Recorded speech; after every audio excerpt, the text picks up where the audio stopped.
Alors, la question du cimetière, c'est une question qui est difficile déjà pour les adultes. Parce que c'est un lieu qui est évocateur de la mort, qui renvoie au tabou, qui renvoie à toutes ces difficultés-là. Donc déjà, pour pouvoir parler du cimetière et amener l'enfant au cimetière, il faut que l'adulte il soit à l'aise avec cette question, dans un sens comme dans l'autre. C'est-à-dire qu'il faut que l'adulte il n'ait pas de crainte, il essaye en tout cas d'effacer ses craintes par rapport à ce que va vivre l'enfant au cimetière. Et d'un autre côté, à l'extrême aussi, il y a des adultes qui pensent que le cimetière, c'est le lieu à tout prix auquel l'enfant doit aller régulièrement, et donc du coup imposer des choses de l'ordre d'une évidence comme étant quelque chose de nécessaire pour le processus du deuil de l'enfant. Je pense que l'enfant en deuil, ça dépend des fois aussi s'il a participé au rituel des obsèques, et du coup, il peut déjà avoir été dès le décès et puis dès l'inhumation concernée par le cimetière. Donc, c'est un lieu qu'il connaît, dans quel cas, là, si c'est dans ce cas-là.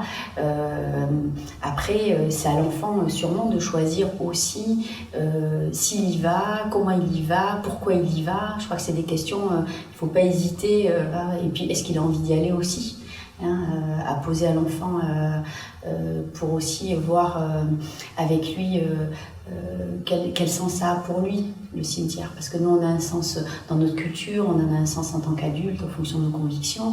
L'enfant, le sens, il ne sera pas forcément le même. Il y a des enfants qui seront très volontiers à aller...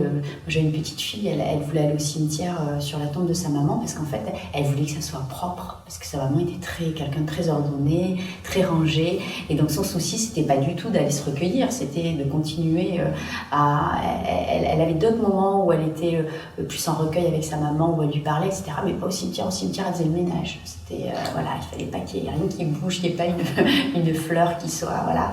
Donc, l'objectif, là, si c'était de se recueillir devant, d'avoir une attitude particulière, ça n'aurait pas collé si l'adulte avait eu cette attente-là. Donc, non, là, il prenait des seaux, des pelles, de quoi elle avait, du produit, et c'était le grand nettoyage. Sûrement d'autres sens derrière, mais donc je crois que chaque enfant doit investir le lieu, et des fois même de manière étrange pour les adultes, parce que comme c'est un lieu de recueillement, le cimetière, souvent on a des protocoles, le protocole du silence, de ne pas courir, etc.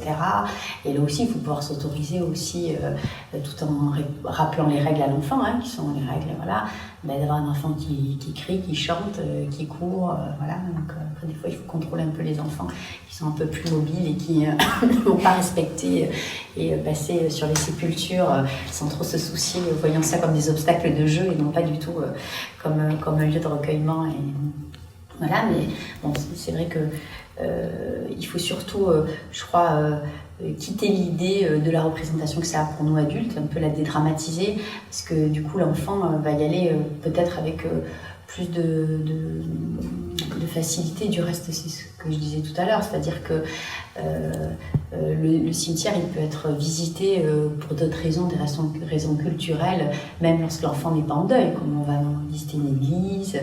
C'est pareil pour l'église, on se pose la question quand il y a un décès du comportement de l'enfant dans l'église. On ne se la pose pas quand on l'amène à un mariage, on ne se la pose pas quand on l'amène pour visiter une petite église de village quand on est en vacances.